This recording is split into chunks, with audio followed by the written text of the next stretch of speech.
meat, get that burger, watch a TV show, any TV show.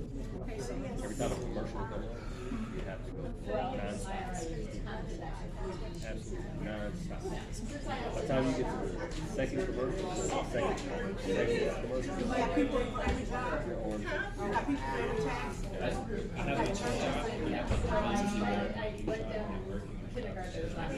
Ooh.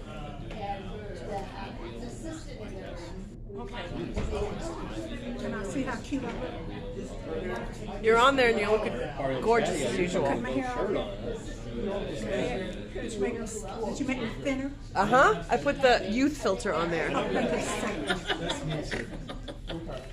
you are not. So do we know if we're live with Facebook yet? We are. Oh, so they know? Are they hearing me? They're hearing you. They're hearing me say I look cute? Yes. You know? All right. Well, I'd like to welcome everyone. Hey. Hey, can you hear me? Is this on up here? Hallelujah.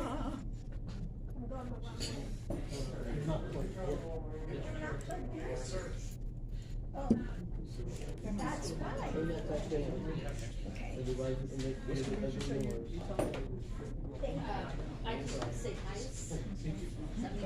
Hallelujah. Counting 1, 2, 3, 4. Happy birthday to somebody. Okay, thank you very much. Thanks to our tech crew. We don't really have a tech crew. We just have people here that we say, hey, this is working. And people just automatically get up and do things. So I'd like to say welcome. It is Wednesday, the day before St. Patrick's Day. I want you to know I got my nails done just for this reason, because being a former teacher, I no longer have green clothes, but I know if I have green fingernails, I can pinch them before they pinch me. Anyway, welcome. My name is Celestine Bloomfield, and it's time for our Story Slam. I'd like to welcome everyone to the Columbia Club, and if you're at home and you forgot this is where we are, come on down. We got time. I'd like to thank the Columbia Club for hosting us. I was just saying as I was limping in on my cane, many, many moons ago, we were here at the Columbia Club. My friend Donna, who's trying to hide right now, leaving me, and 2 other folk from the Department of Education.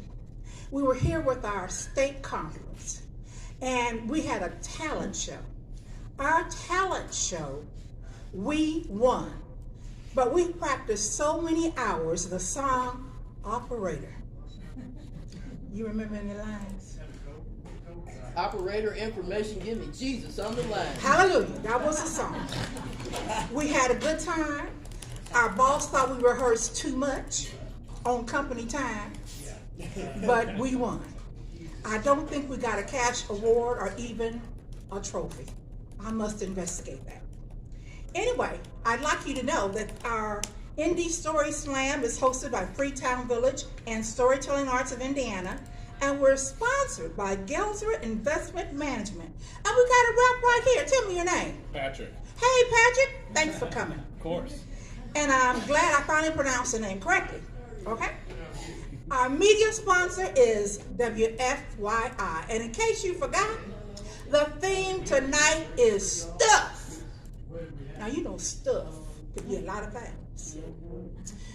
I had a friend who told me she had hairy legs. She never shaved her legs because she said if you had hairy legs, that meant you had good stuff. I didn't ask no more questions. I just want you to remember, whatever your stuff is, remember that your story must be told in the first person. Must be true and can't be longer than 5 minutes. We don't mind if you talk longer than 5 minutes, but you will lose some points. Because after all, we have prizes, cash prizes. We have a $50 first place prize, $25 second place prize, and third place is 10 smackaroos. Hey, come on in. Listen, I know you want to tell a story, so I'm going to give you a slip. Now, next month, just in case you want to plan your life, we will be at Marian University on April 20th, and the theme is high school. That's not nearly as much fun as stuff. At any rate, think about it. Visit our website for more information about the exact location on the campus. Check us out at storytellingarts.org. At some point, we're going to pass out little forms for you to fill out. No, we're not the IRS. We don't want that much information. But if you do fill out one of these forms, you might receive complimentary tickets to one of our next shows. So think about it. Now, when I first saw that the topic was stuff, I started thinking about the stuff in my life. The stuff that's been in my sunroom and garage since I retired, April 13, 2012. Haven't opened a box since. Don't know how much stuff in there still belongs to my school. I started thinking about the stuff that people talk about giving to their kids, because they're telling the boomers, the kids don't want your stuff. Sell your stuff if it's so important to you when you get ready to downsize, because nobody wants a set of china for 100 people. Nobody wants that chifforobe in the bedroom. Nobody wants that china cabinet and buffet. They'd rather go to IKEA and put some stuff together. At any rate, it reminded me of a song, because I would ask my niece and nephew to come over and help me out. Help me clean out my sunroom. Help me clean out my garage. Listen, I have this goal every year that I will clean out one or both of those rooms. Because when they came over, they always said to me, Auntie, you got too much stuff. So I made a song about it. Want to hear it? Yes. Here it goes. You got too much stuff, too much stuff. Throw it away or give it to us, Auntie. What'll it be? Hundreds of books and lots of CDs, videos and 7 TVs, Auntie. What'll it be? Jigsaw puzzles and macrame. Nobody uses floppies today, Auntie. What'll it be? You got too much stuff, too much stuff. Throw it away, or give it to us, Auntie. What'll it be? Boxes here, totes over there. I can't move a single chair, Auntie. What'll it be? You got too much stuff, too much stuff. Throw it away, or give it to us, Auntie. What'll it be? Old keyboards and your first iPad. Keeping everything is oh so bad, Auntie. What'll it be? Call Amvex or the Goodwill. A yard sale would fit the bill, Auntie. What'll it be? You got too much stuff, too much stuff. And I left them in the dust, Auntie. Hey!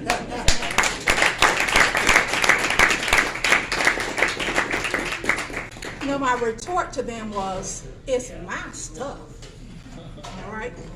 Well, now, I can't wait to hear stories about your stuff, because I know it's going to be some good stuff we are about to hear. And I reached into this basket, green for St. Patrick's Day. And the first name I pulled out, I'm thinking it's Jen Clee. Come on down.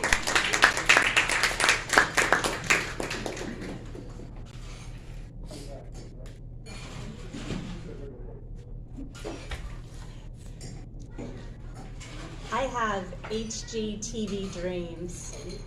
I dream of a leather couch, perfectly distressed, of tasteful canvases hung on our walls. I dream of a bookshelf organized with the occasional knickknack from some exotic vacation. I dream of a kitchen with butcher block countertops, white cabinets, a master bath with natural stone tiling, and a huge tub. But there are many reasons my HGTV dreams will never come true. Our kitchen is straight out of the 70s with beige linoleum countertops, cabinets that are all wrong, an oven whose number 4 button doesn't work, and a microwave that has never worked. Our one and only bathroom is starting to show the wear and tear of years of potty training. There are unidentified stains on the walls and floor. The toilet will only flush if it's plunged, and the entire room perpetually smells like urine. Our furniture is mostly from Goodwill with an occasional IKEA splurge. Our chairs, more than one chair, is held together by duct tape. Our style is more shabby than shabby chic. But the main reason our house will never be featured among the pages of an HGTV magazine is the 3 men I share my house with. There's Leo, 3, who the moment he could use his hands started reaching up and pulling down every book from the bookshelf that he could reach, and he's only gotten taller. The books that the toys that I've carefully arranged, he thinks should be dumped out and lined up according to color, and the pillows on our couch should be on the floor immediately and forever. Then there's Colby, 5, who goes through a Scotch tape dispenser a day, taping up strange paper constructions, taping things to our walls, a sign that simply says in his 5-year-old handwriting, "The Beatles," a nonsensical calendar with numbers written and crossed off. He's made a drum set out of old oatmeal containers and an empty diaper box. In 5 years, he has never once thrown away a single used tissue. And then last but not least, my husband, Danny, 36, who thinks he's living in the Great Depression and therefore has never thrown away an item in his life. His closet is full of t-shirts from high school. He has chargers to phones he no longer owns, expired IDs, and golf shoes that look older than me. I used to live in a neat studio apartment all by myself. It was nothing fancy, but it was clean, organized, and just the way I wanted it. Now, in the evenings, after we've finally convinced the boys that they really do need to sleep, even though they just did the night before, and before I collapse exhausted into our bed, which incidentally has no headboard, I spend some time walking through our house, picking up the detritus of the day. Hardened pieces of Play-Doh, Lego creations, adding pops of color in all the wrong places. An old toothbrush that Danny has thoughtfully set aside to add to his cleaning utensils in case he ever starts cleaning. A scrap of paper taped in 7 places that simply says, "Mom."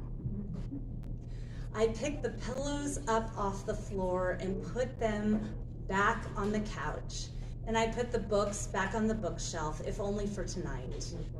And I let my HGTV magazine subscription run out months ago, because I know now that I'll never be HGTV happy, but I do think I have a pretty good shot at being truly so. Thanks.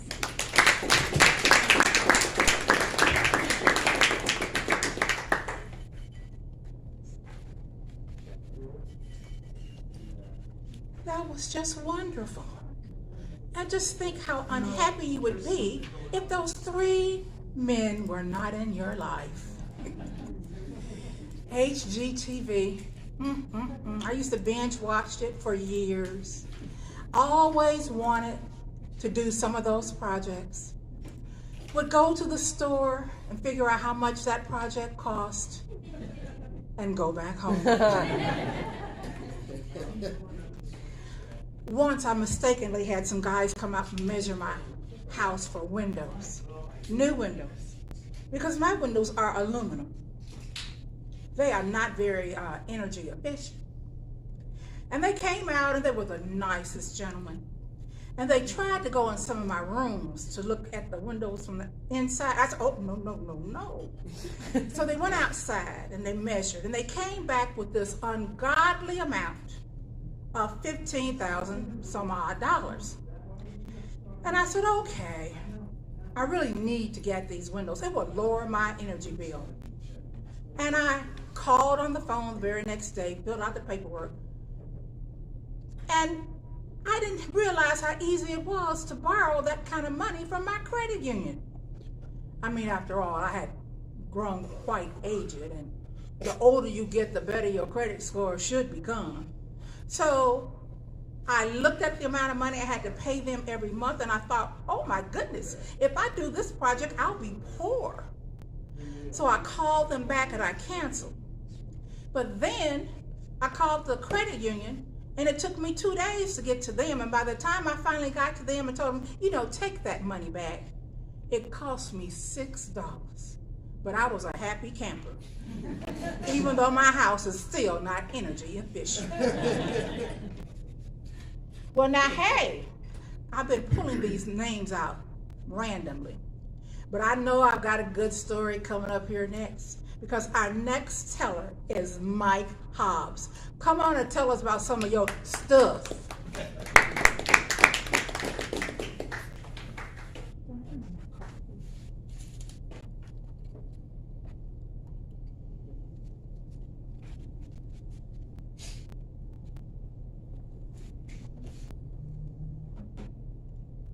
Can everybody hear me? How are y'all doing tonight? Woo! When I heard stuff, okay, like a lot of you, the stuff that our relatives collect came to mind, right? Because my family and a lot of my relatives have a history of hoarding. Like when one grandparent died, and I won't say which one, we found 600 empty parquet margarine containers in their kitchen. 600 of them. Okay? Or, well, when you have an uncle who built a brand new, state-of-the-art 6-car garage in 1980 and has never parked a car in it because you can't get the doors open, what does that say? Particularly when you know that your cousins have already talked to the recycling company about what to do just in case. Well, or like when my father had me help him clear out his garage before he went into the facility. And somehow I ended up with 400 screwdrivers. Literally 400 screwdrivers and 105 pounds worth of nuts and bolts in various buckets. Habitat for Humanity loves me. Okay? And to think, you know, once in a while my husband even calls me a hoarder, because you may not know it, but I have one of the world's largest Scooby-Doo collections, as you can see from the socks. So when some friends contacted me to help with their parents' home, they knew that I was somebody who liked to collect things, but also somebody that could help, and somebody who liked to read. I'm like, why do you care if I like to read? And so I went over to the house and walked in, and there were books from floor to ceiling, 5 deep, along every wall, on all 3 floors of the house. I'm not kidding. And you know that smell once in a while when you go into a used bookstore you get? Imagine it just isn't real light. It's like you walk in and you're being attacked. That's what we had. And I love books. I love to read, but that was a bit overwhelming. And they asked me for help with to somehow come up with a way of getting rid of some of these books before their parents, shall we say, moved into a place where they could be better cared for. And And I'm looking around. This is a second edition of Gone with the Wind. You have all 10 editions of the Encyclopedia Britannica, every single volume.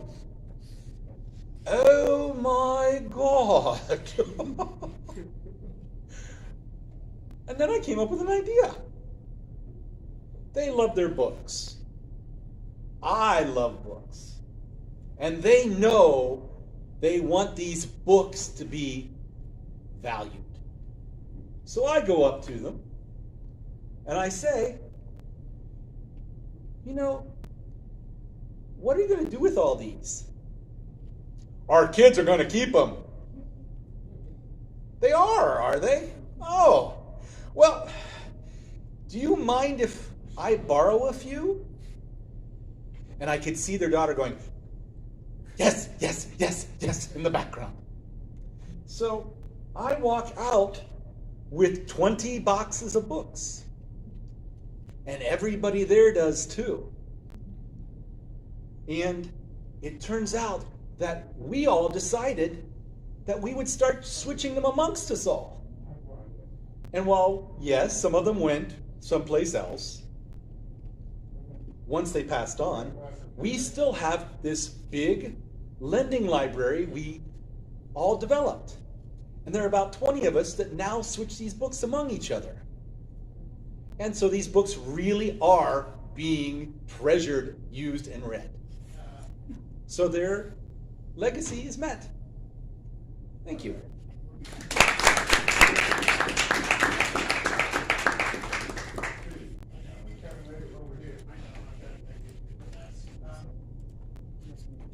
Well, now, I hope you took that second edition and sold it. You know what I'm saying? It wasn't mine. I gave it to their daughter, and she sold it. Okay, all right. And then she gave the money to charity. That's good. You see, I am a retired library media specialist.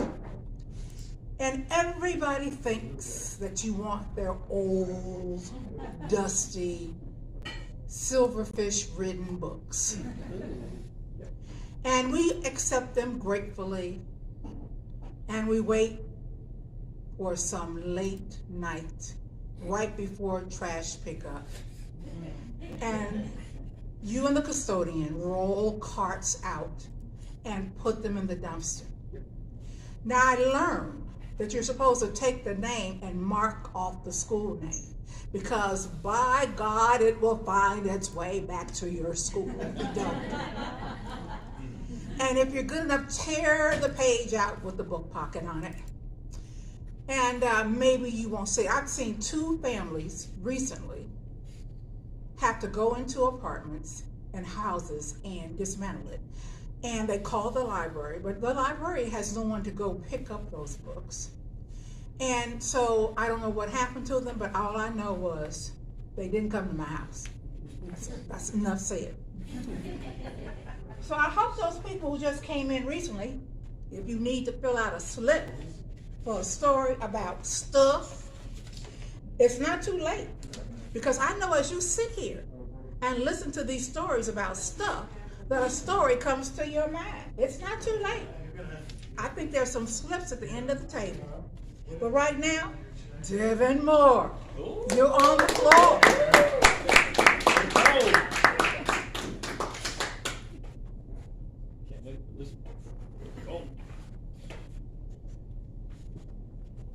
Good evening.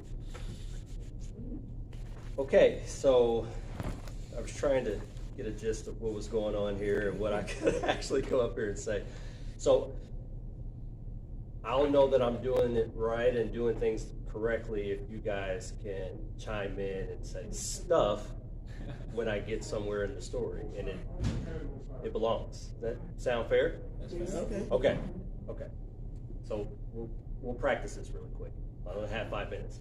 Okay, so one day I was walking down the street and I picked up some stuff. Okay, so we're on. Okay, here we go. Okay, so when I was hearing some of the remarkable stories, which are too great to follow.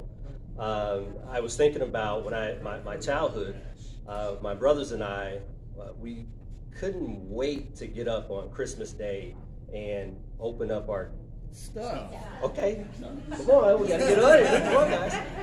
So it would take us, if I remember correctly, we wouldn't go to sleep until maybe 1 or 2 in the morning, because we were always looking out to see if we could catch Santa putting stuff under the tree. So in my mom's house, there's an upstairs, so you go up the stairs and you turn and go up another flight of stairs or whatnot. Our rooms were 1, 2, 3 there, and my oldest brother, he would always whisper out his room, "Hey guys, you see Santa yet?" And he would. Now that I'm older, I know that he would tease us because he knew Santa wasn't real. And my brother and I, Paul, we would try to sneak out the room and look down the steps to see if we seen Santa putting stuff under the tree. And we would always get caught by my mom, who would be in her room, and my dad, who, to this day, I don't know what he was doing down there, but I have a feeling he was messing with some stuff. Come on, guys, come on. But anyhow, look.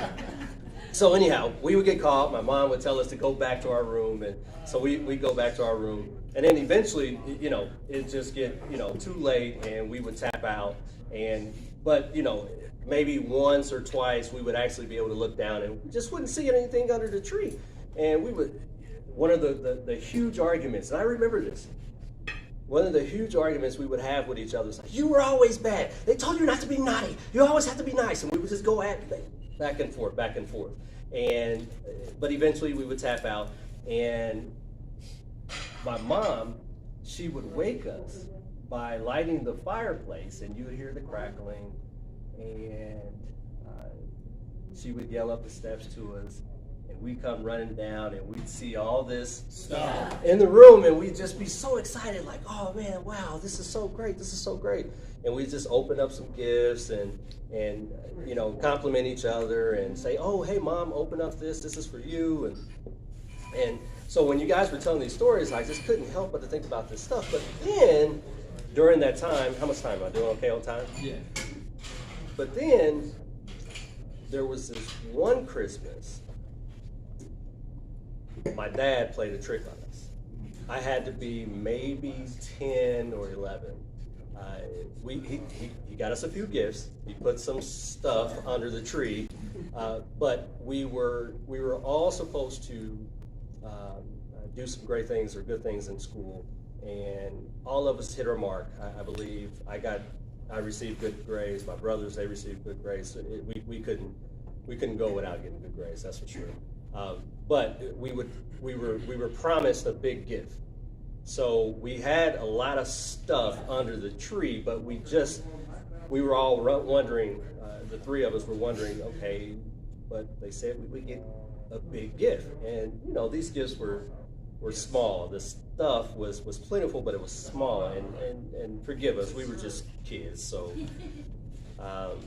but there was this one time my dad, he actually had bought my brothers and I some stuff. He bought 3 mini motorcycles, and at this time, I mean, this was amazing to us. Here we are, city kids, ripping and riding down the alleys when we had the opportunity. Of course, it was snow outside. And in case you're from somewhere else, Indiana has the best winters. I mean, where the snow is the whitest of white, and it piles up on you so high. The only thing you hate about it is that the kids, we have to go out and grab the shovels and shovel that stuff. I was going to say, hey, come on, stuff, guys. Shovel that stuff out of the way so your mom can walk the path and all that. But no, it just brought some good stories like that to my ears. And again, it's tough to follow your act, but this has been a good icebreaker for my storytelling.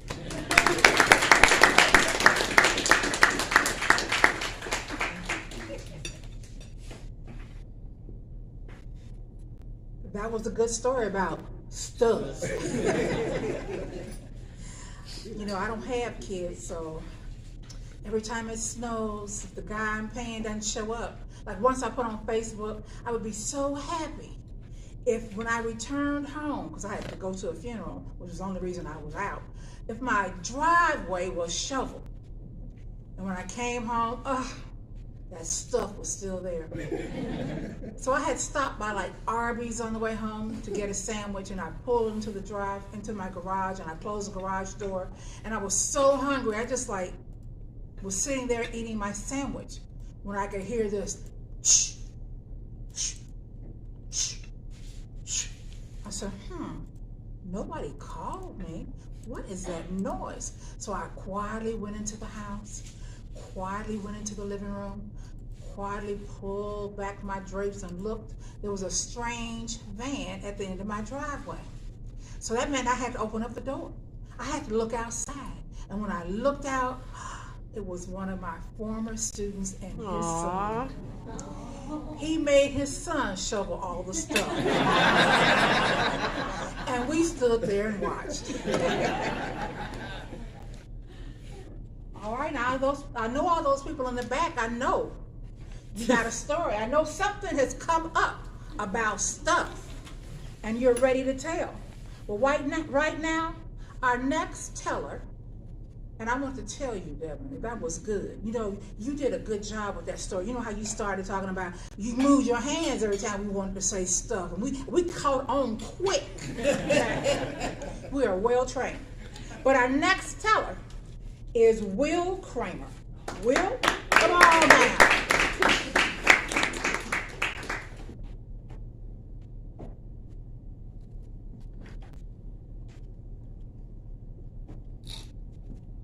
Can't remember the last time I was in a microphone, so we'll see how this goes. So, as you mentioned, my name is Will, and I am from the Kramer family. And unfortunately, we are a family full of things. So, I think from my recollection and what I could tell, it started with my grandparents. And my grandparents live in middle of nowhere, Michigan, Pewamo specifically. And my grandpa was the mayor of Pewamo. So whenever I go home and talk to my grandpa, you have to address him as mayor, or else he gets upset. At least that's what I tell everyone. He says don't say that, but I call him Mayor Grandpa. So whenever we're going home, 4.5-hour venture to the middle of nowhere, Michigan, I always remember, and still will and still do, going up and down the roads of Michigan full of snow during the fall time. It's so beautiful with the leaves changing, the corn's cut, you have this smell of middle of nowhere. And I get to my grandparents' house in the middle of nowhere, Michigan. I open the door all the time, I address him, hey mayor, how are we doing today? He's like, I'm done with this, I'm not the mayor anymore. It's like, you're still the mayor in my heart. So it started when I was a kid, and I just remember whenever we go to grandparents' house, there's always this tree that I would climb. And the first thing I would do, hug my grandparents. People didn't know where I was. Very tiny house, it's hard to get lost, right? They knew I was in the tree. But as I became older, I don't know if you guys have noticed, I'm 6'4", I didn't fit in the tree anymore. So now I have to find other things to do. And thankfully, because of my mom and my grandma, they love cooking. So instead of playing in the tree now, I now have the ability to go to the kitchen. Now, if Lawrence and Devin, I'm sure you guys hung around me a little bit, I am not good in the kitchen. I am a good sous chef, but if you tell me to make something, I'm sticking with rice, chicken, broccoli, beef, super simple things. So unfortunately, that skipped me. And then, you know, I can only spend so much time in the kitchen, cutting the onions, doing the thing, to where I realized that my grandparents had a basement. And that's where they kept all of the things. I was never allowed to go down there, one, because I was scared as all get of basements. I don't know if you guys know, I can't deal with any scary stories, any scary movies, but all bad things either happen after midnight or in the basement. So one day it was light out, I saw my the mayor walking downstairs, you know, the feet wobbling, and I go down there and I follow him. And then here's all of these things. Everything from the China that was mentioned earlier, or the old World War I, World War II books that are just laying on the tables down there. The little cart that, even though I couldn't fit in the tree, tried to stick my butt down in this cart. My grandpa quickly yelled at me and said, "Get out of there." I said, "Why? This is fun. Let's push it down the driveway." He goes, "That's worth $1,000. I was like, "This whole thing, Grandpa, there's no way. There's no way. This is just chilling down here. You should sell it." He goes, "No, that's an antique." I said, "Okay. What about these books, Grandpa? You can sell these books." He goes, "No, that's worth more than your inheritance." I go, "Okay." Being young, I didn't know. And then I was going through the cabinets, and I found this old box. Dust, hadn't been touched in years, I guarantee it. So I'm out there writing my name in it. He's like, "I'm glad you know how to spell your name, Will." It's like, thanks. It runs in the family at least. And I just remember opening it, and there's all these postcards. Out of everything down there, why would anyone keep postcards of random people? They weren't even from the family. It were just random people. I was like, "Grandpa, can we throw these away at least?" He goes, "No. Those are going to be yours one day." I said, "No, they're not. It's just things. I don't want this stuff. Like, it's just sitting down here. It's collecting dust. Why does anyone care about it?" And then last year, I was having a conversation with the mayor and his first lady. And they're having a conversation about, "Hey, Will, we're getting old. We talked to your parents. We talked to your uncle. We talked to your aunt. And they don't want any of this stuff. They don't want any of it. If you were to get it, what would you want?" And I thought about the tree. Being at home in Michigan, playing in the tree, especially during the fall time, the leaves are falling and me jumping in the leaves. But I realized that tree may not be there forever. And then I realized the meatloaf my grandma made me eat. It's like, I think I can pass on that one. I can help it. I'm not eating that. And then I remember, you know what, Grandpa, Mayor, First Lady, I'd really like those postcards if that's all right.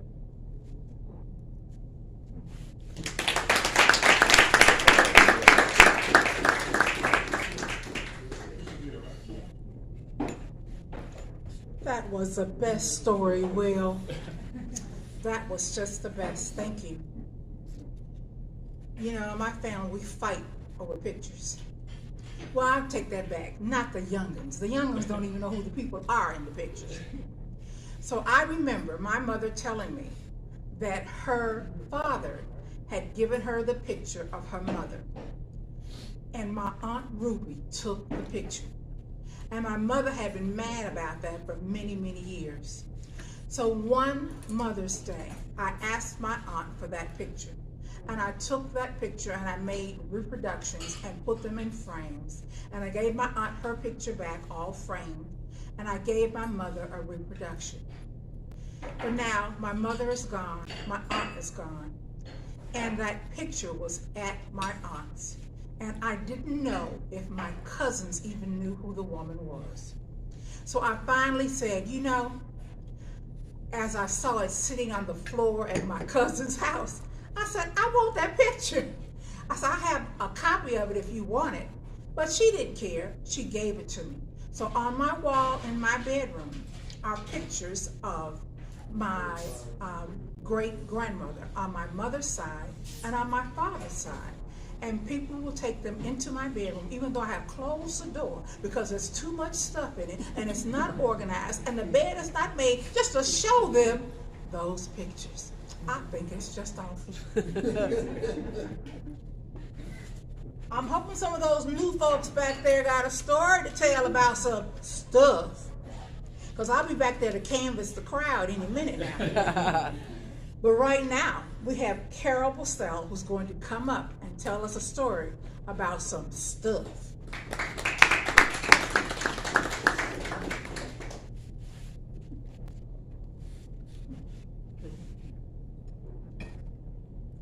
So many people have talked about clutter. They've talked about old stuff. I'm going to tell you about 7 generations of recreating family stories.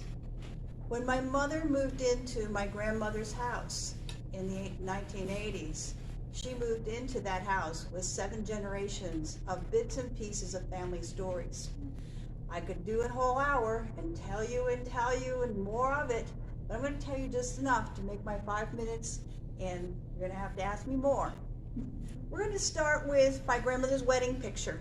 There she is on the bottom of a set of stairs, and in front of her, in her 1920s bridal dress she made herself, was a little boy dressed in white satin Little Lord Fauntleroy clothes, angel wings on suspenders on his back, and a little bow and arrow aimed at them.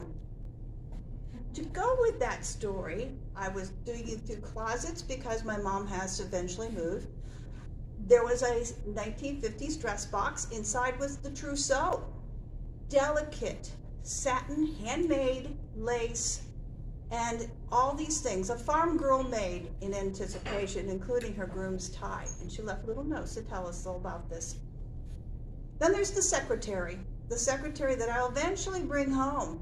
But I didn't dare because Mom's house looks awfully good with it right now. In that secretary is the complete encyclopedia in 2 volumes.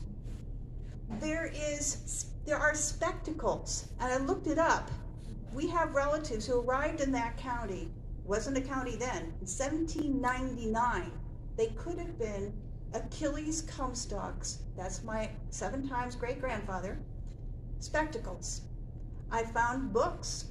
Now, there's all kinds of books from that generation still, but I'm going to tell you about the fun one, which was Hannah Baldwin's math book. It is a textbook. It's printed in 1788, and it was printed in London. And in this math book, the practical questions are, how do you calculate in English weights and measures and currency? Now, 1788, America is shifting to American currency. This book's out of date, but I think she kept it just in case. Now, what's interesting is I was looking through it, the word hogshead. How many of you know what a hogshead is? All right. It is a very large barrel you see in all those movies of the 1700s. It holds 63 gallons of wine or 40-something gallons of ale or beer. Now, after you find out how many gallons it is, then you can do the math. It's a valuable book, right? Okay, then there is the time capsule, the men's closet time capsule. In that closet is a top hat, a bowler hat. Somehow my grandmother's cloche moved into that closet, but it's really a men's closet, because in a little farther over is equipment for a musket, for someone shooting a musket, a little glass bottle with shot, a powder horn with a valve on it, and then there's these boxes that came from my uncle's desk. This kid was no scholar.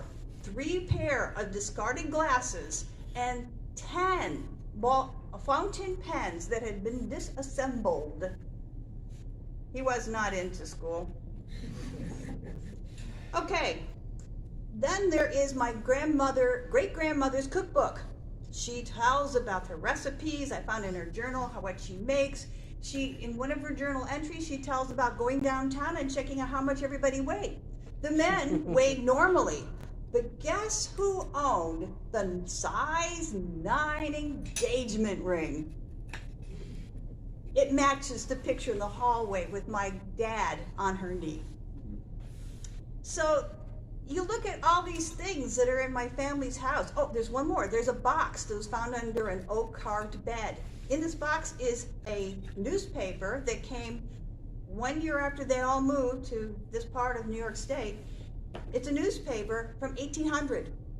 George Washington's funeral and procession and death announcement are in it, and John Adams, the new president's articles on the front page. It's still on cotton rag. I think they kept it just in case these people became important, in case the country made it. Well, I'm here to say that when we get rid of our stuff, do keep the good stuff. Keep the artifacts, because people like me will come after, and I would love to put together the stories of where you've been and what's going on. Thank you.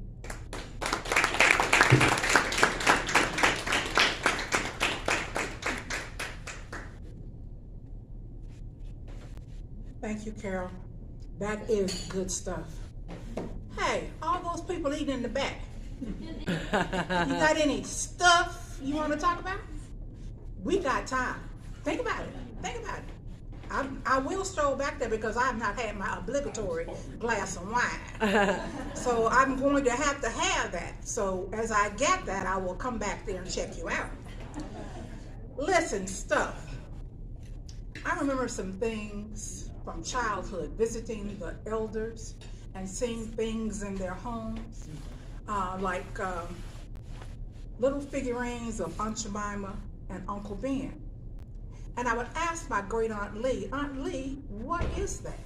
Why do you have this? And she told me the story about my great Aunt Ann.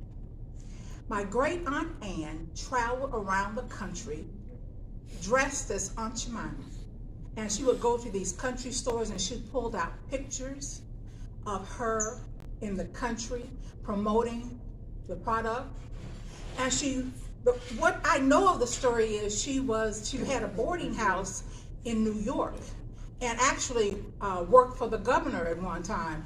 And there's still some skepticism about whether or not the Aunt Jemima pancake mix was actually her recipe.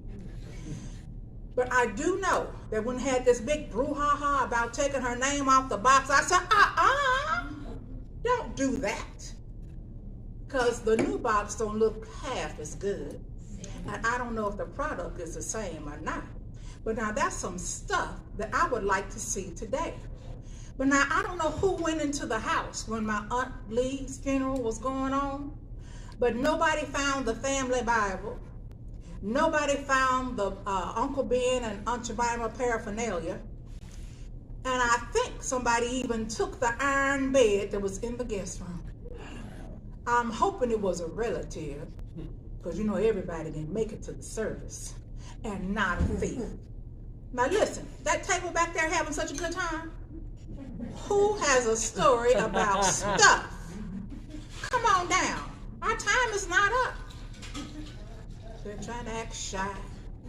They know they got some stuff in their house. They got some stuff. I got stuff in my car. People will tell you that if you want to hire somebody to come work in your house or live in your house or rent them a building or apartment, sneak out and look at their car.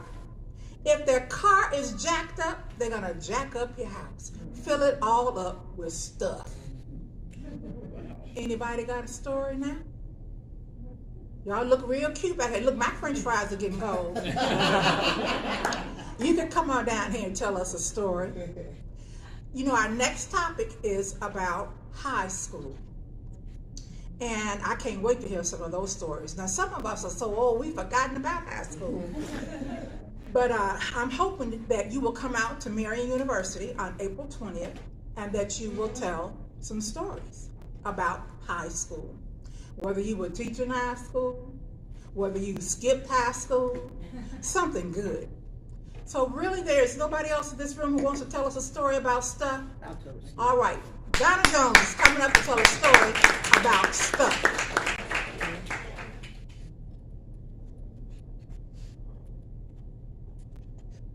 Well, hey there. Well, for the first thing, everybody's talking about stuff, like physical stuff. I could tell a story about that kind of stuff about my dad, because, yeah, anyway. But there's other kinds of stuff, because we all got stuff. Sometimes we call it baggage. You know, I got mine, and it got peaked today, because I've been trying to do something with some people, and today they just got on my last nerves. And for the better part of my life, I've spent as a stagehand, theater rat, audio engineer, front of house mix at the Walker. I was at the Walker the night it reopened in 1987. And yeah, I got cussed at by Isaac Hayes on that night. That's a whole nother memory. So, you know, he had some stuff about my stuff. So, stuff ain't just the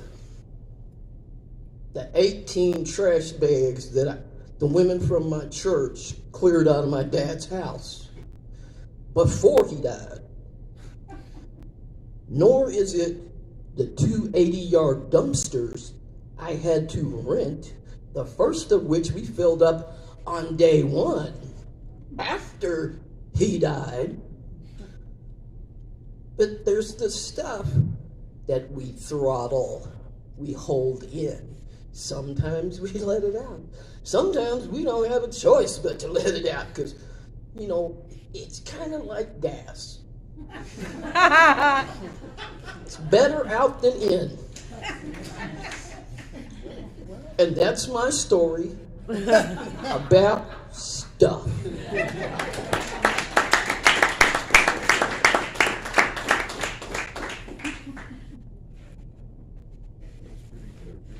Better out than in.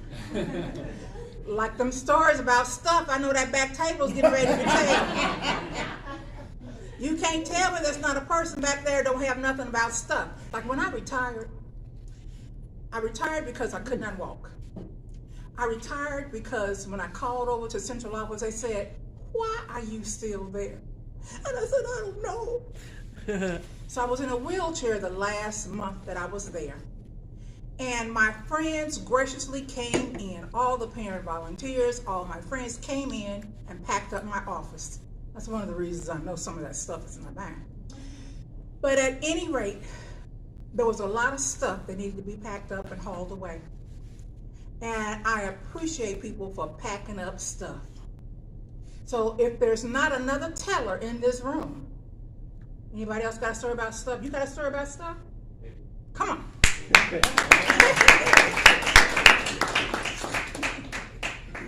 Tell me your name so we can put it in the books. Mike. So I don't need a microphone. Can you hear me? Yeah, but we'd like for the people on the Oh, can they not hear me? No. Why don't you go ahead and use the mic, please? Yeah, and see you. Can I do this way? Can they Sure. hear me still? Yeah, you got it. So, this is a sad and mad story. So, my grandfather died. And I went to Arizona to see him and to be there when it happened. And so, my grandmother, actually we found out that my grandfather was a massive hoarder. Massive. He hoarded money, which was weird. Like, every single one of the mint sets that you could buy, all that stuff. Like, the big dollar, which is just weird, like weird stuff, but it was stuffed everywhere in that double wide. And we kind of went through everything, and I helped my grandmother go through annuities and try to figure out exactly what it was that she should do to try to figure out how do you prolong the income that you had, all of those things. And the thing that actually, it's the impetus of the story, we were trying to separate everything that was inside of the double wide. That was my grandfather's. He also had a carport. There was a lot of things inside of there that they would ask, like, who wants this? What is it? Where should it go? What is the importance of it? And so we went out to the carport at one point. This is going to be a very short story, I'm sorry.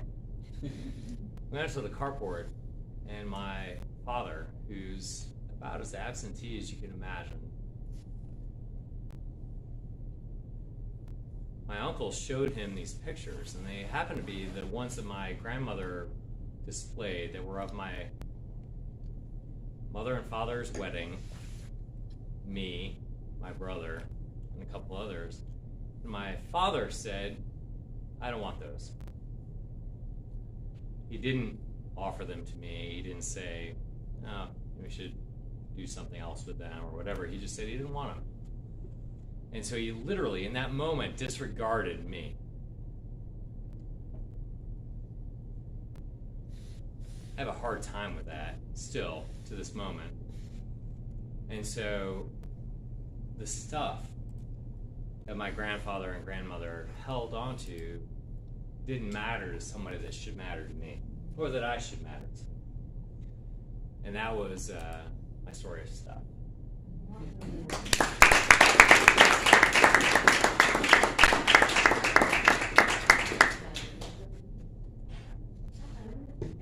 Thank you, Mike. That was great.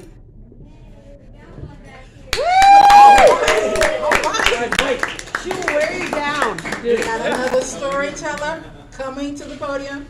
What's your name? Tammy. Tammy. Put Tammy's name down. Tammy's name down. All right. Thank you, Tammy. No worries. So I have godparents. Does anybody here have godparents? Yeah. God, I love them. Oh my gosh, you are gonna be tired. So my mom passed away when I was 21, and my dad passed away probably 5 years ago. And so I was left with these amazing godparents who lived in a house by themselves with no children, which I would imagine why my parents thought that they should have me to be their children. Of course, I didn't really catch on to that right away. So when I started hanging out with them, I was like, what do I do to help these people? Because they're not really my parents. Does that make sense? Yes. Okay. So Skip and Doris were very independent people. Skip worked at Link Belt for a really long time, and Doris worked at Lilly. She was very fancy and like a very, like a manager type. So they were very independent and very their own people. So when it was time to move them out of their house because it was unsafe, I opted to take pictures of all of their belongings, go through the pictures with them, and figure out what we were going to do with all of their stuff. And it was the longest 2 months of my life. They were in an assisted living because circumstances had changed so fast. And so the only thing I could think was to help them, get through their things and find a home for them. So while they cried and while they analyzed and while Skip didn't want to get rid of anything and Doris wanted everything to go quickly, very quickly, it was like having a second set of parents. So it was wonderful. Even though at the time I thought that it was crazy. So that's my story about stuff.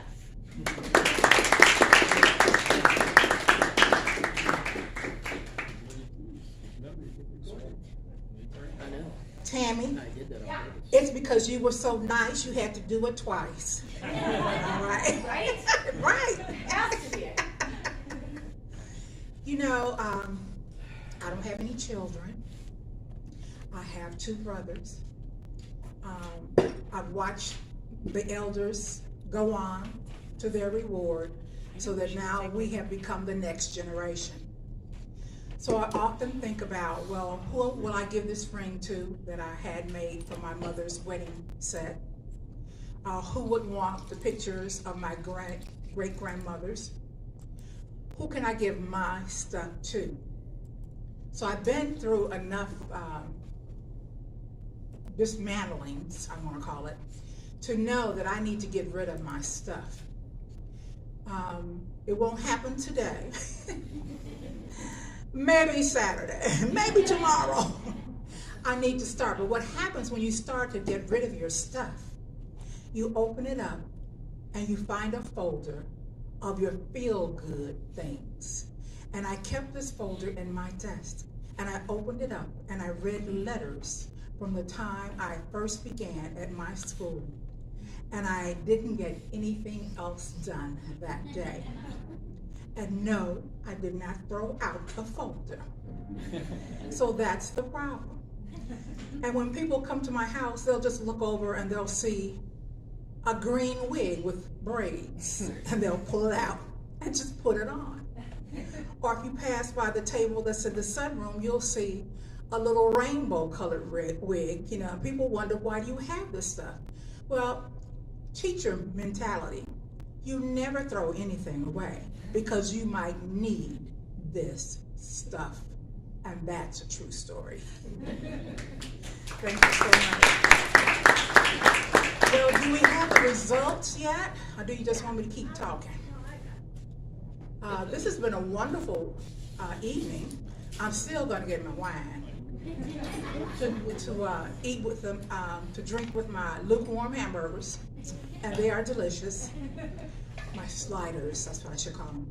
But it is so good to see you come out. Now remember, April 20th at Marion University. If you watch us on storytellingarts.org, you will find the specifics, but we'll always post it on Facebook.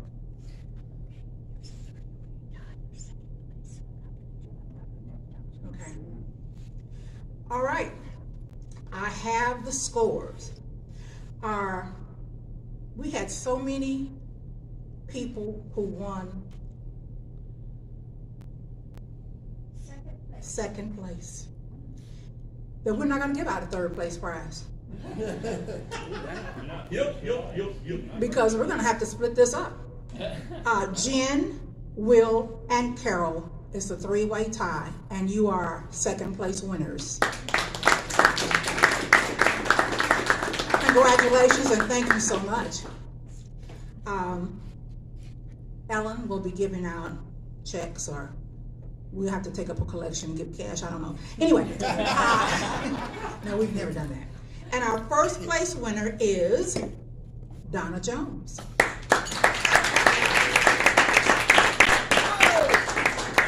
Listen, I've met some people that I haven't seen before. I'm gonna make my way to the back after I get my glass of wine. But I want you to know this is like sitting around the kitchen table, talking about stuff, okay?